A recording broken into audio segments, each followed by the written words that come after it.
اس خدا پر بھروسہ کرو جو تمہاری نافرمانی کے باوجود تمہارا رزق بند نہیں کرتا۔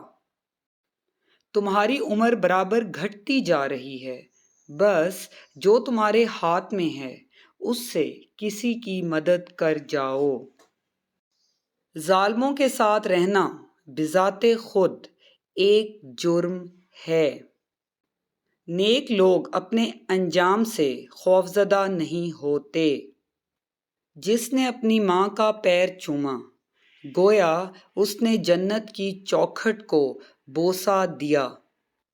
مجھے جنت سے زیادہ نماز عزیز ہے، کیونکہ جنت مجھے عزیز ہے اور نماز میرے رب کو عزیز ہے۔ اگر دنیا میں انقلاب لانا چاہتے ہو تو تہذیب نفس کا آغاز خود سے کرو، دنیا خود سے بدل جائے گی۔